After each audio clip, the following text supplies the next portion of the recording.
姐姐，你看看这些，是我从云里书房暗格里找到的。玉娆的声音发颤，将一叠泛黄的信纸递到甄嬛面前。甄嬛指尖刚触碰到信纸的边缘，就猛地缩回。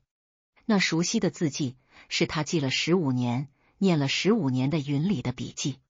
殿内静得可怕，只有烛火跳跃的细微声响。她缓缓拿起最上面一页，目光落在情意已深，可进一步，勿令生疑这行字上。脸色瞬间褪尽所有血色，指尖控制不住的发抖，信纸从指缝间滑落，飘在地上。不可能！他喃喃自语，声音细若文瑞，却带着撕心裂肺的抗拒。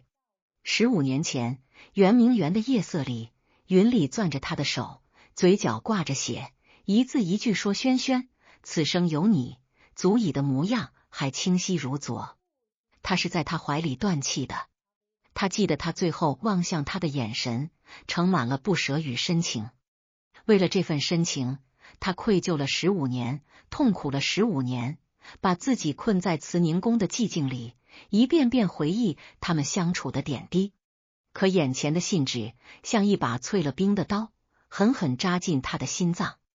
那些偶然的相遇，那些及时的守护，那些让他沉沦的深情告白，全是假的，全是他另有目的的算计。他踉跄着后退一步，撞到身后的案几，上面的茶杯摔落在地，碎裂声刺破殿内的死寂。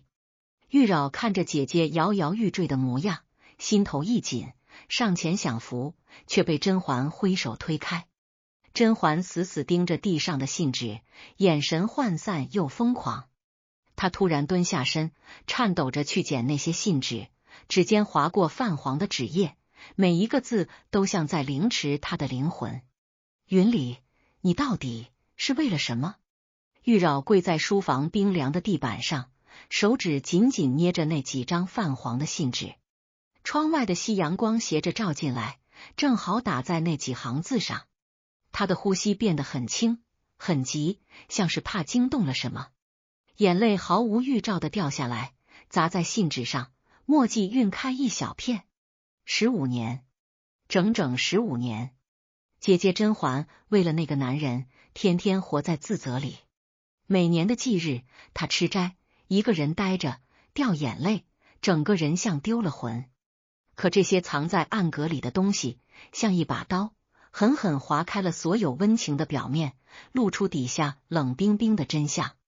原来当年果郡王那种不要命的深情，很可能从头到尾就是一场戏。3天前，慈宁宫，崔嬷嬷端着那碗热了又热的燕窝粥，轻轻放在小几上。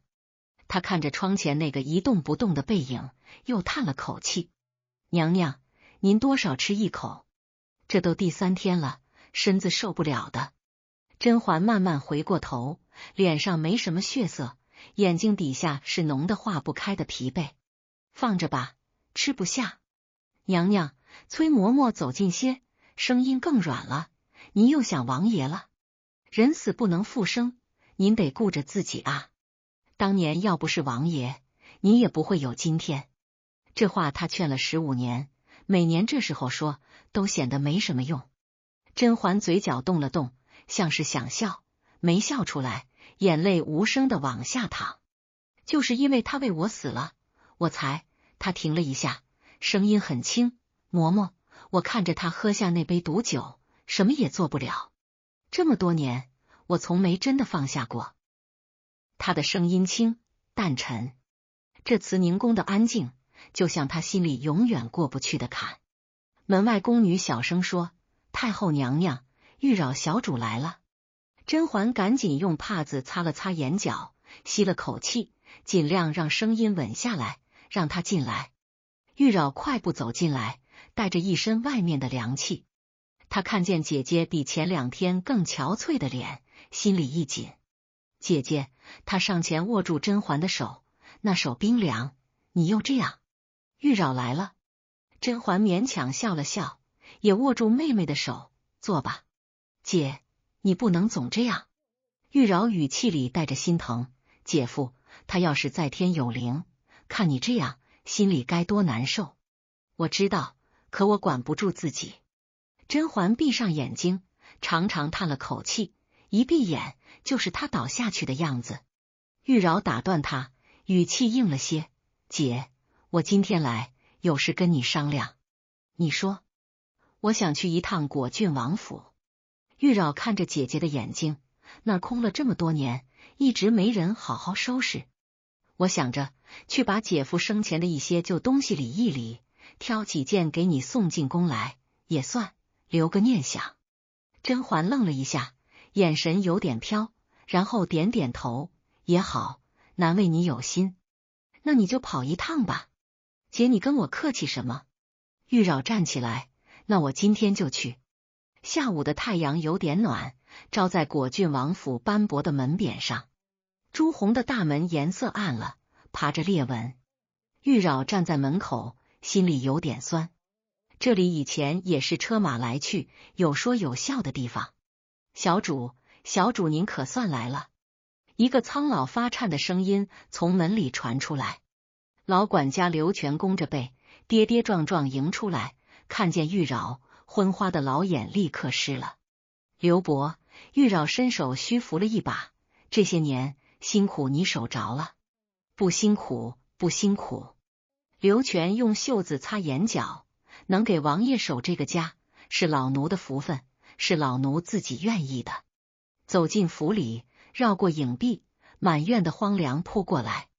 草有半人高，以前精致的亭子，水榭蒙着厚厚的灰，那池塘快干了，露出池底裂开的泥。哎，刘全跟在后面，声音哽咽：“老奴老了，一个人实在弄不过来。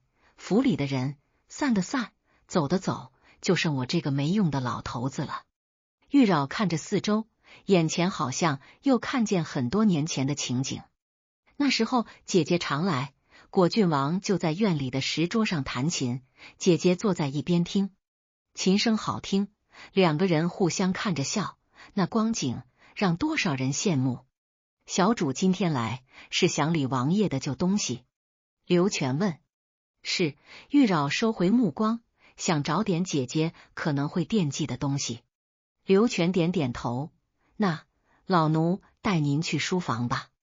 王爷生前待得最久的就是那儿。两人前一后往书房走。刘全推开那扇沉木门，一股灰尘和旧纸的味道漫开。书房里的东西还整齐，但蒙着厚灰。书架上的兵书棋谱排得齐，墙上的字画颜色不鲜亮了，书桌上的笔墨纸砚还在老地方，向主人指示出去一下。最扎眼的是墙角那张古琴，琴身还能看出木头是好木头，但琴弦断了几根，松松的垂着。这琴是王爷心爱的东西。刘全的声音带着回忆，那些年王爷常在半夜自己弹，那琴声听着让人心里发酸。玉娆走到琴边，手指轻轻拂过琴身，沾了一手灰。刘伯，姐夫他走之前那几天有什么不一样吗？刘全皱着眉，用力想，不一样也说不上。就是什么？玉娆追问。就是王爷走之前3、4天，差不多天天在书房待到半夜，亮着灯写字。刘全慢慢说，老奴劝他早点睡，他不听，门关得死死的，谁也不让进。玉娆心里一动，他写什么？这个老奴不知道。刘全摇头，不过老奴记得有天晚上送茶水进去，听见王爷自己说了一句。说什么？刘全压低声音，像怕惊动什么。王爷说，有些事必须了结，不能再留祸患。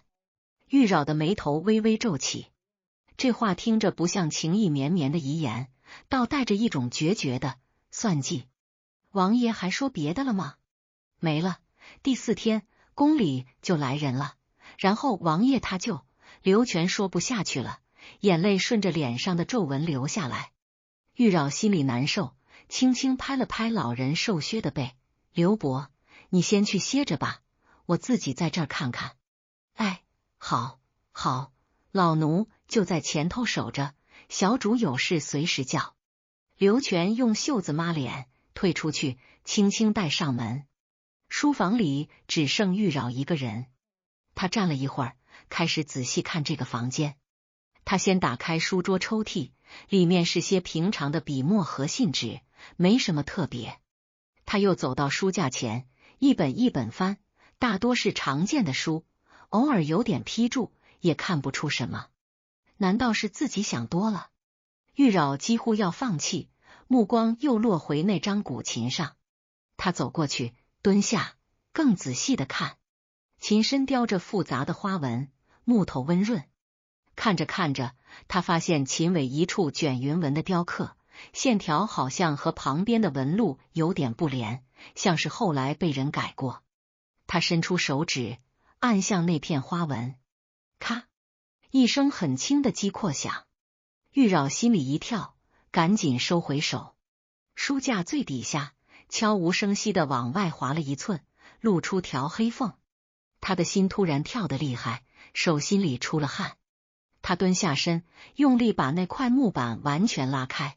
后面是个暗格，暗格里安静地放着一个深色檀木盒子，盒子上积满灰，显然很久没人动过。玉娆屏住呼吸，伸手把盒子拿出来。盒子不大，但有点分量。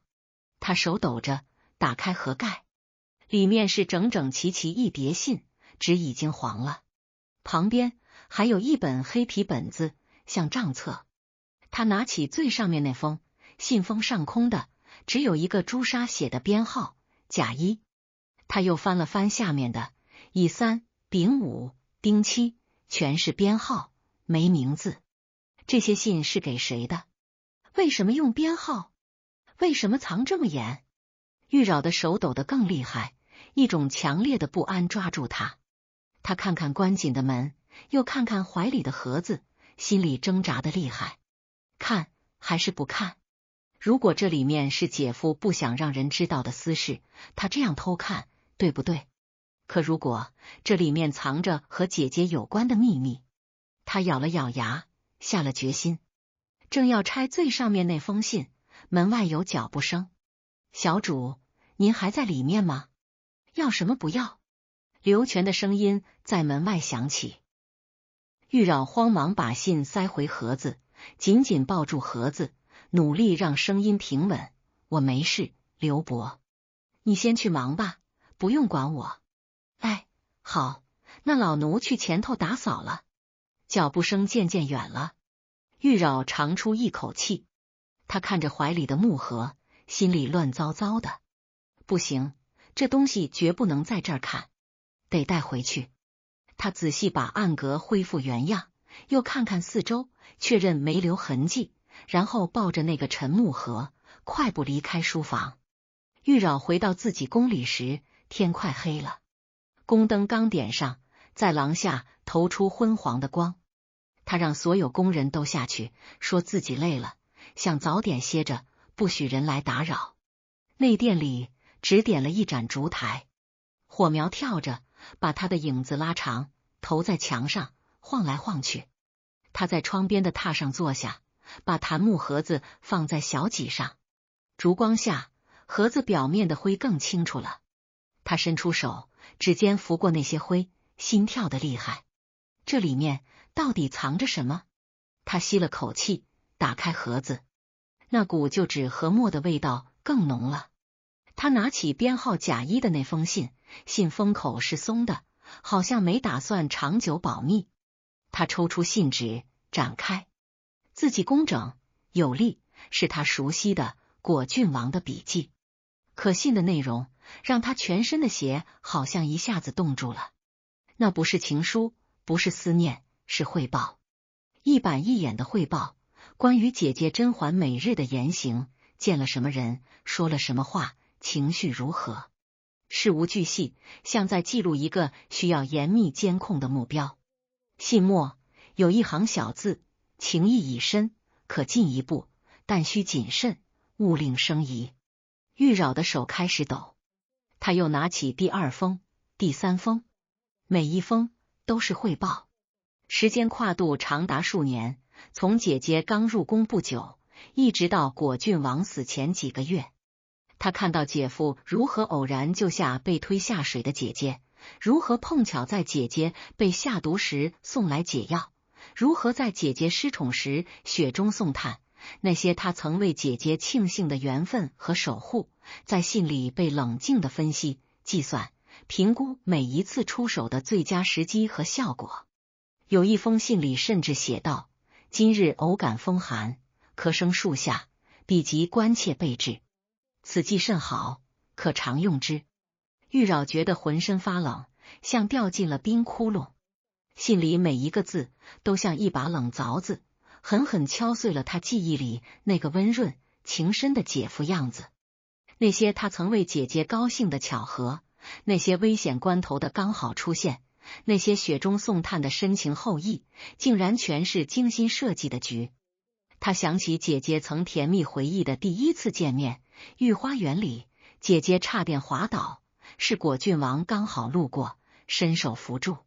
原来那不是缘分，是算计。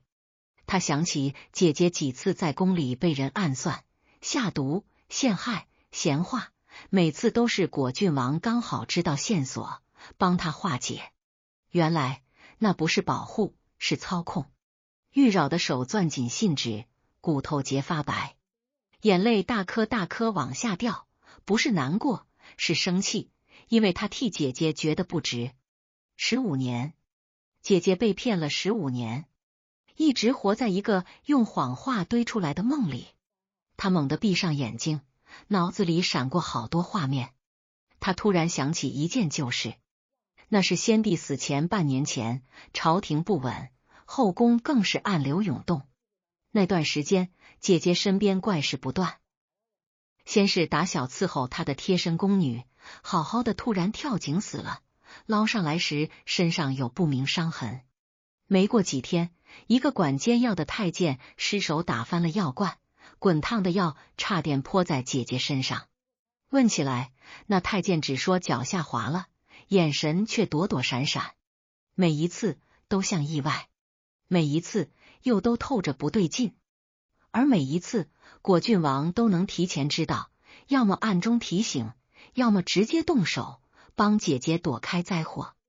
当时只觉得姐夫本事大，对姐姐用情深。现在想来，玉娆猛地睁开眼睛，一个可怕的念头冒出来，那些灾祸会不会本就是他为了进一步取得信任自己安排的？或者是他为了除掉别的势力的眼线，顺便送个人情。他手抖着拿起那本黑账册，账册里记着一笔笔银钱往来，数目不小，每一笔都写了时间和简单用途，还有一些他认识或不认识的名字。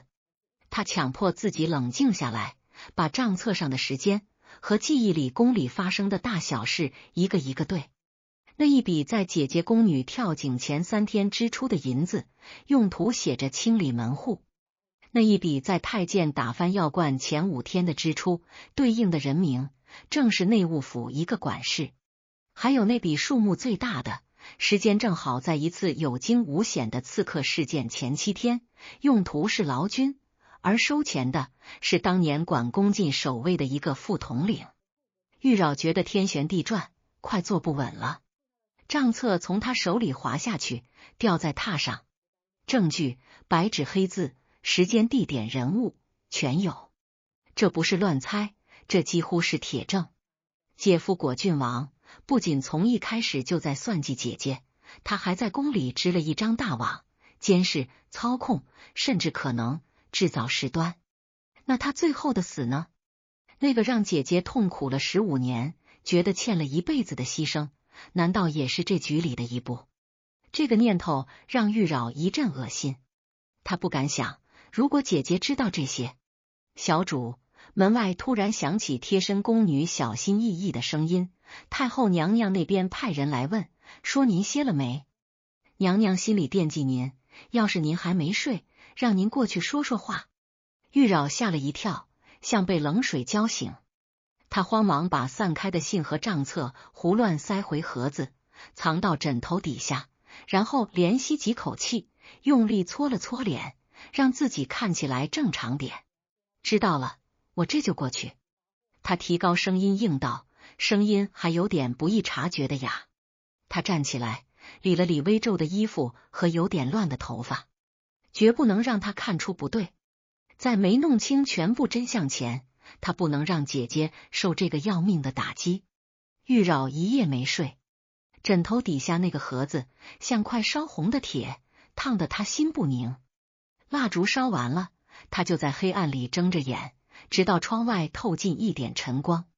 信里的内容，账册上的记录，像走马灯一样在他脑子里转。他需要知道更多，他需要确认姐姐宫里那些被安插的眼线，现在早不在了，死无对证。福安，对，还有福安，那个在果郡王死后就告老出宫的老太监。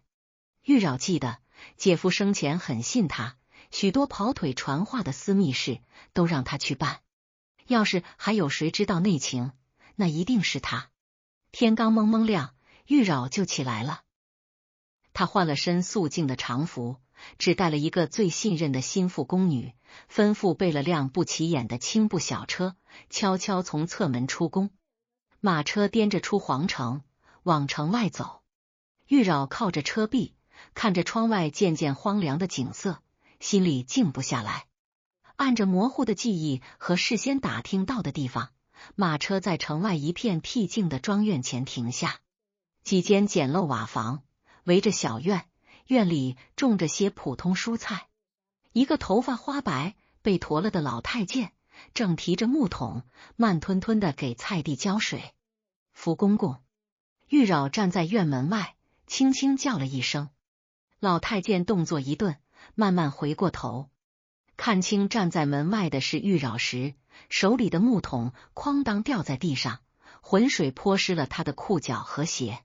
他脸一下子白了，嘴唇哆嗦着，像见了鬼。小主。福安的声音尖利发颤，您怎么找到这儿来了？福公公，我有点事想问问你。玉娆走进院子，目光平静，但带着不容拒绝的压力。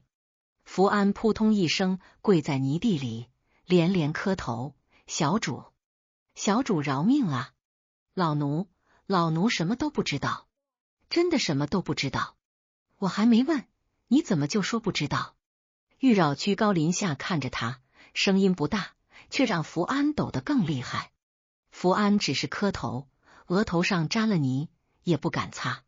玉娆从怀里拿出那封编号贾一的信，递到他眼前：这个你认得吗？福安抬起头，眯着昏花的老眼，只看见信封上贾一2个字，整个人像被抽了骨头，彻底瘫在地上，脸没人色。小主您是从哪儿？他话都说不利索，怕到极点。果郡王府书房暗阁。玉娆一个字一个字说：福公公，事到如今，你最好跟我说实话，这些信到底怎么回事？福安趴在地上，老泪纵横，浑身抖得像秋风里的叶子。小主饶命，老奴当年也是听命办事，没办法啊。听谁的命？玉娆追问，心提到嗓子眼。是宫里。福安的声音低得几乎听不见，是宫里那位鼎鼎尊贵的主子。老奴不敢说啊。鼎鼎尊贵。玉娆心头猛震，是先帝，还是当时的皇后，或者是别的位高权重的妃子？你说清楚。玉娆语气硬起来。老奴真的不知道具体是哪位。福安哭喊着，只知道那人势力大，王爷也是被人拿住了。王爷的一举一动，那边都有人盯着的。盯他干什么？老奴不知，真的不知啊。福安头磕得咚咚响。老奴就是个传话跑腿的，上头让老奴做什么，老奴就做什么，从不敢多问一句。玉娆深吸一口气，强压下心里的惊涛骇浪。那你总该知道，当年在太后娘娘身边有哪些人是姐夫，是王爷安排的眼线吧？福安僵住了，眼神躲闪，嘴唇动了动，显然心里挣扎的厉害。说！玉娆厉声喝道。福安吓得一哆嗦，终于断断续续吐出几个名字。玉娆听着，脸一点点变得惨白。那些名字里有姐姐当年很看重的一个管事宫女，有负责姐姐饮食的一个太监，甚至还有一个曾在姐姐怀孕时近身伺候过的老嬷嬷。原来姐姐那些年一直活在一张看不见的监视网下，而她最信最爱的男人就是这张网的编织者之一。玉娆闭上眼睛，感到一阵透骨的冷。她沉默地站了一会儿，转身要走。走了几步，她又停下，没回头，声音低沉地问：福公公，姐夫他临死之前可有什么话要你转告给谁，或者交代你做什么事？福安趴在地上抽泣着想：王爷只让老奴把他书房里所有的信都烧掉，一张纸都不许留。他猛地抬起头，脸上满是后悔和害怕。可那天宫里来得太快，王爷老奴当时吓破了胆，只顾着哭，竟把这事忘了。小主，老奴该死，老奴该死啊！他一边说，一边用力磕头。玉娆没再说话，也没回头，径直走出了这个小院。回去的路上，他一言不发，只是静静看着窗外闪过的景物。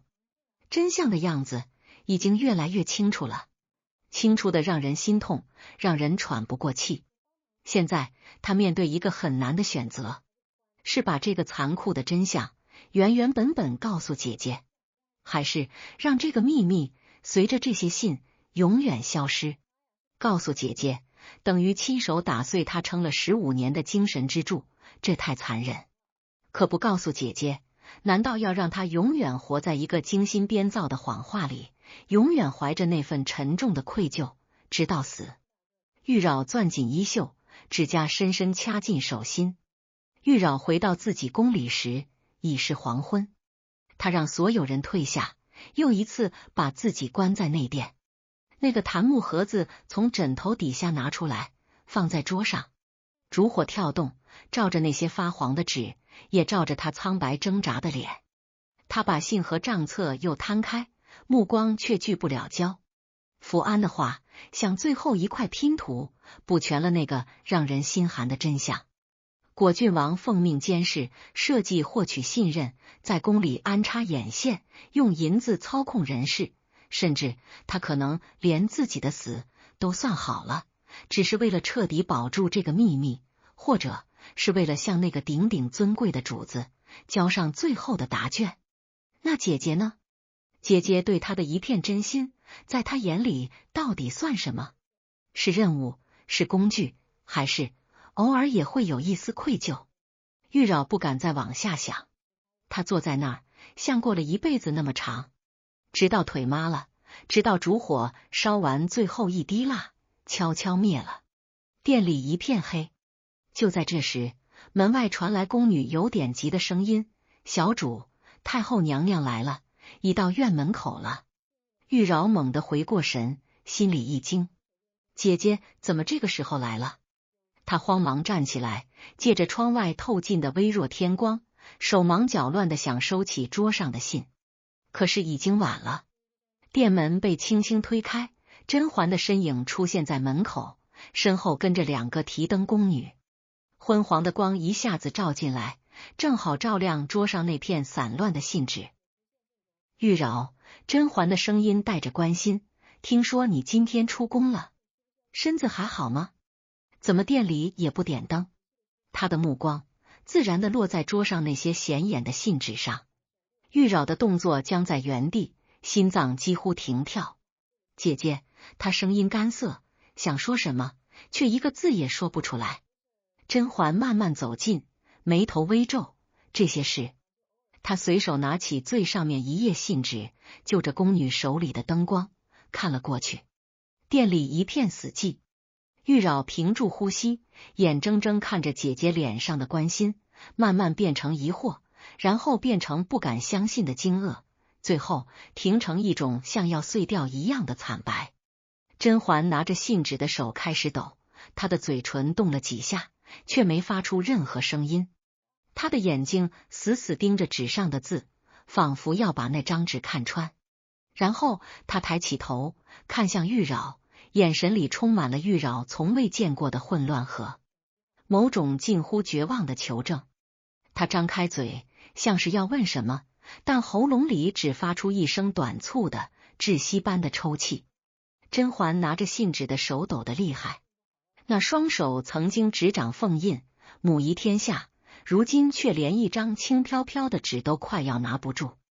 她的眼睛死死盯着上面的字，看了又看，像是要把那些墨迹一个个抠出来，看看底下是否还藏着别的意思。玉娆的心提到了嗓子眼，她想上前，脚步却像定在了地上。姐，她又试着叫了一声，声音干涩。甄嬛没应，她慢慢的，极其缓慢的将目光从信纸上移开，落到玉娆脸上。那眼神空茫，又透着一种玉娆从未见过的陌生，像是在看一个不认识的人，又像是透过玉娆在看别的什么。这是什么？甄嬛终于开口，声音嘶哑的几乎不像是她的。是从姐夫书房暗格里找到的。玉娆喉咙发紧，每个字都吐得艰难。暗格，甄嬛重复了一遍，视线又落回信纸。她伸出指尖，极轻地拂过那行，情意已深，可进一步，但需谨慎，勿令生疑，指尖冰凉。还有别的？甄嬛的声音很轻，却带着一种紧绷的弦将断未断的颤意。玉娆咬着唇，点了点头，走到桌边，将檀木盒子整个捧到甄嬛面前。甄嬛没接盒子，只是看着，看了好一会儿，她才伸出手，拿起那本黑色的账册。她翻得很慢，一页一页，烛光跳跃，映在她脸上，明明灭灭，看不清具体神情，只能看见她下颌的线条绷得极紧，嘴唇抿成一条苍白的直线。时间一点点过去，殿内静得能听见烛芯偶尔爆开的轻微噼啪声。玉娆凭着呼吸看着姐姐，她看到姐姐的肩胛骨在微微耸动，像是极力压抑着什么。她看到姐姐捏着账册边缘的手指，骨节泛出青白色。终于，甄嬛合上了账册。她没有立刻说话，只是缓缓抬起头，望着窗外浓得化不开的夜色。她算计我。过了许久，甄嬛才开口，声音平静的可怕，像是在陈述一件与己无关的事实，从第一次见面到每一次相救，再到他的死，全是算计。姐姐，玉娆鼻子一酸，眼泪涌了上来。15年。甄嬛扯了扯嘴角，像是想笑，却没成功。我为他愧疚了15年，思念了15年，觉得是自己害死了他，毁了他本该顺遂的一生。我在这慈宁宫里夜夜难眠，一闭眼就是他倒下的样子，是我亲手递过去的毒酒。他的声音开始发抖，平静的面具寸寸碎裂。我以为那是情深不寿，是命运捉弄，是我甄嬛此生最大的亏欠。他猛地转过身，盯着玉娆，眼里是一片赤红的痛楚和荒谬。可原来这一切都是戏，是别人导的，他演的，而我像个傻子，真情实感的入戏，还赔上了自己半辈子。姐，你别这样。玉娆上前想扶他，却被他轻轻扶开。我没事。甄嬛深吸一口气，闭上眼睛，再睁开时，眼底翻涌的激烈情绪被强行压下去，只剩一片深不见底的寒潭。玉娆，除了这些，你还知道什么？福安，他怎么说？玉娆将去见福安的经过，以及福安那些含糊又惊惧的话，原原本本说了一遍。鼎鼎尊贵的主子，甄嬛低声念着这几个字，眼里闪过一丝冰冷的锐芒。宫里能让他如此惧怕，能驱策堂堂郡王行此阴私监视之事的，能有几个？他的目光再次投向那些信，信上的编号、冰冷的措辞、事无巨细的记录，这不是简单的男女情爱算计，这更像是一份长期的、系统的监视报告。他是在为谁做事？甄嬛像是在问玉娆，又像是在问自己：先帝、皇后，还是太后？他猛地想起，果郡王与他情愫暗生之时，正是先帝晚年诸子夺嫡最激烈之际，而他自己因容貌性情有几分像已故的纯元皇后，一度颇得圣心，也曾卷入风波。难道从一开始，她就是某些人眼中需要被严密监控的棋子，而云里就是那双监视的眼睛？这个念头让他不寒而栗。如果真是这样，那后来所谓的深情，所谓的牺牲，又掺了几分真，几分假？是为了完成任务的必要表演，还是在漫长的监视与表演中，连他自己也生出了一丝真假难辨的情愫？不能想。越想越觉得那15年构建起来的世界，像个一戳就破的琉璃泡，里面尽是虚幻和欺骗。姐姐，这些东西怎么处理？玉娆指了指桌上的信件和账册，这是能颠覆一切的证据，也是能彻底击垮甄嬛的毒药。甄嬛沉默了很久，殿内的烛火晃了一下，将她单薄的身影拉得忽长忽短。烧了，她最终说，声音恢复了平静，却是一种心力交瘁后的死寂。烧了。玉娆一惊，可这些都是证据。证据？甄嬛苦笑一下，那笑容比哭还难看。证明什么？证明我爱了半辈子，愧疚了半辈子的人，从头到尾都在骗我。证明我甄嬛聪明一世，却在他身上栽了这么大一个跟头，眼瞎心盲。他拿起一封信，就着烛火点燃，火苗迅速舔舐上泛黄的纸张，吞噬掉那些工整却冰冷的字迹。这些东西留着，除了徒增恶心，还能如何？火光映着他的脸，明明暗暗，难道要拿出去告诉天下人，先帝的果郡王是个彻头彻尾的骗子、探子，让皇室蒙羞，让天下人看笑话？还是让我自己再被这真相凌迟一遍？可是姐，玉娆看着他平静下近乎绝望的神情，心疼的无以复加。没有可是。甄嬛打断他，将燃烧的信纸丢进一旁的炭盆，又拿起另一封。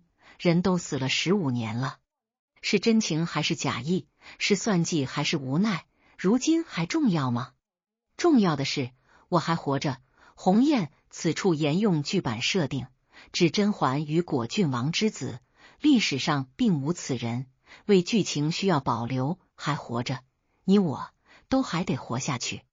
他一份一份将那些信件投入火中，跳跃的火光将他苍白的脸映得有些发红，但他的眼神却空洞的没有一丝温度。玉娆看着，眼泪无声的往下流。他知道姐姐说的有道理，这些东西公之于世，除了掀起轩然大波，让亲者痛仇者快，让姐姐沦为更大的笑柄，没有任何好处。可是就这样烧掉，就好像把那15年的痛苦、思念、愧疚，连同这残酷的真相一起付之一炬，姐姐心里真的能过去这个坎吗？那本账册，玉娆看向那本黑色的册子。甄嬛拿起账册，翻开，一页页看过上面的人名和银钱数目。这里面牵扯的人，有些已经不在了，有些或许还在某个位置上。这个留下。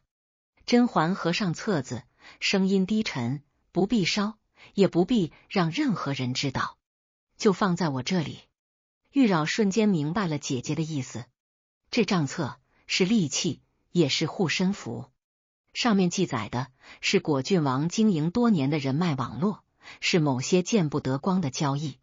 留下它未必是要用，但手中必须要有能震慑某些人的东西。在这深宫里，无害的善良往往最是脆弱。烧完了最后一封信，炭盆里只剩下一堆灰烬，偶尔有未燃尽的边角卷曲着，发出最后一点微光，随即彻底暗下去。殿内弥漫着纸张燃烧后的焦糊味。甄嬛静静地看着那堆灰烬，看了很久，然后她转过身对玉娆说：“今日之事到此为止。你从未去过果郡王府，从未见过什么暗阁，从未找到任何东西，我也从未见过这些。姐姐。”玉娆想说什么，却不知从何说起。我累了，玉娆。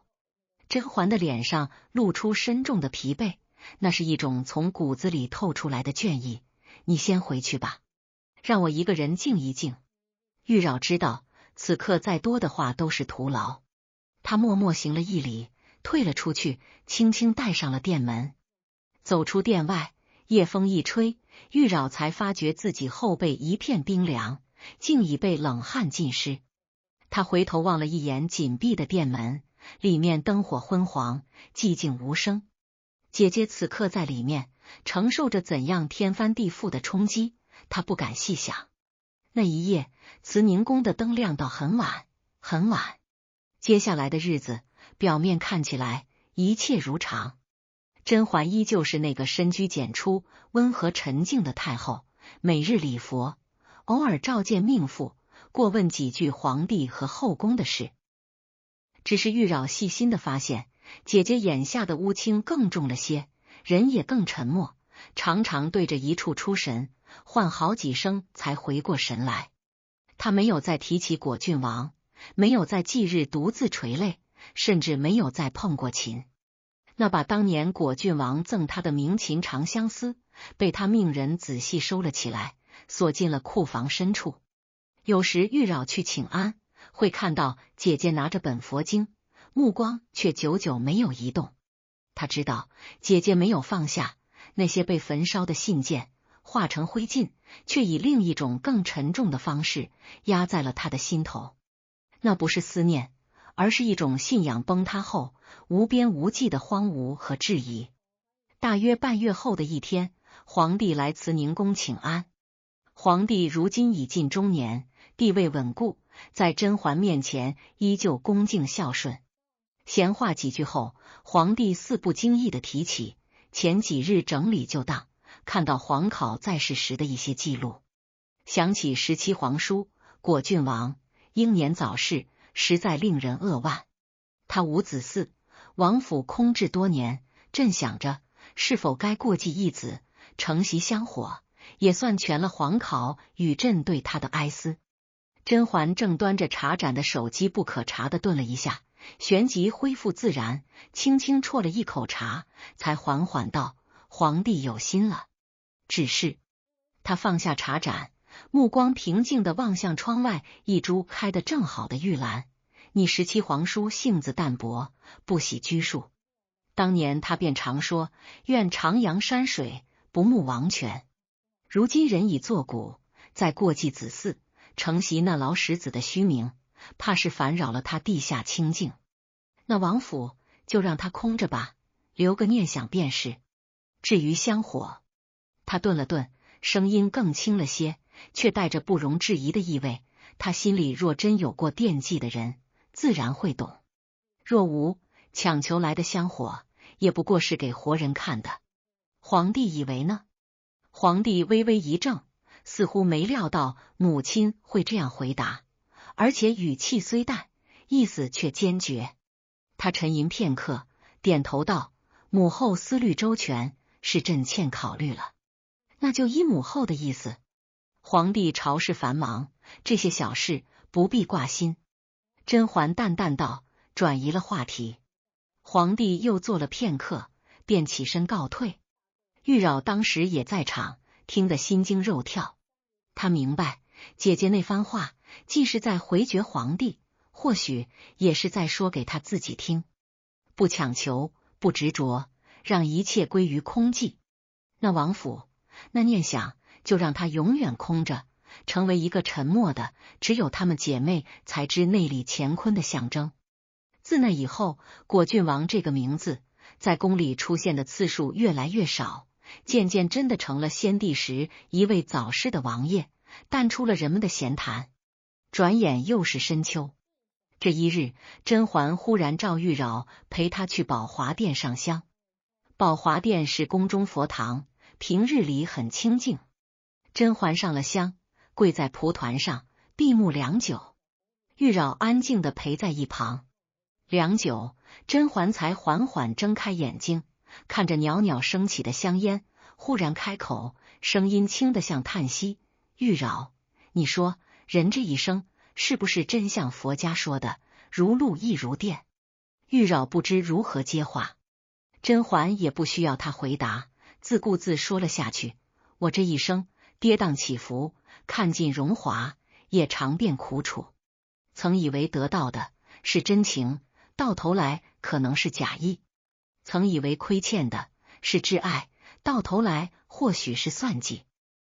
真真假假，假假真真，到如今竟有些分不清了。”姐姐，玉娆握住她微凉的手：“我没事。”甄嬛反手握了握妹妹的手，力道有些重，像是从她那里汲取一点支撑。只是有时候会想，她对我可曾有过一丝半点真心？哪怕只是一瞬间，不是演戏，不是任务。这个问题无人能答，连那个本该知道答案的人也已深埋地下15年。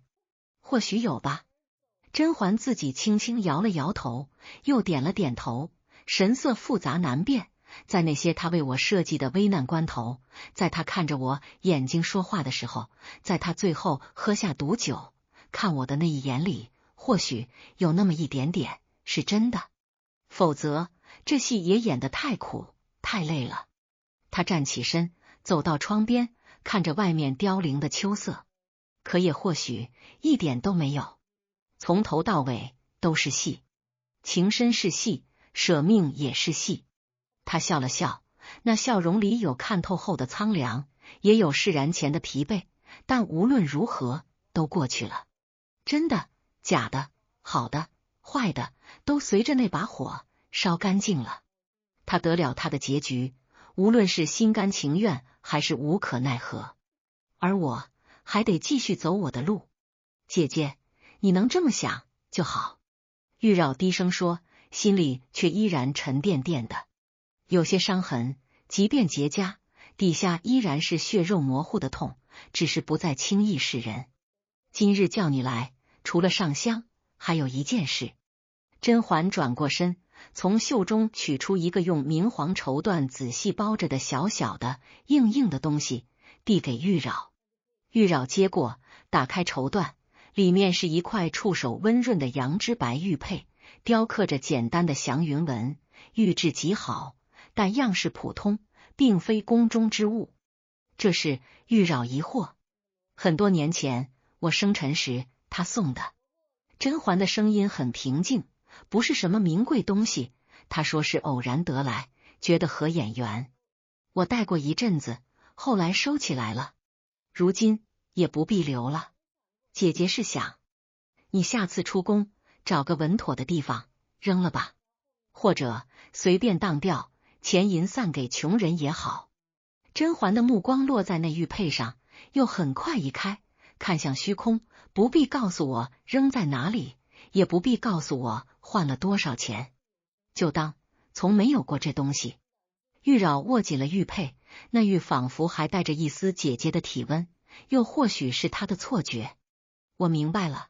好了，回吧。起风了。甄嬛拢了拢衣襟，率先向外走去。她的背影挺直，步伐平稳，依旧是那位历经风雨、母仪天下的太后。只是玉娆知道，有些东西从那个看到信件的夜晚起，就永远的改变了。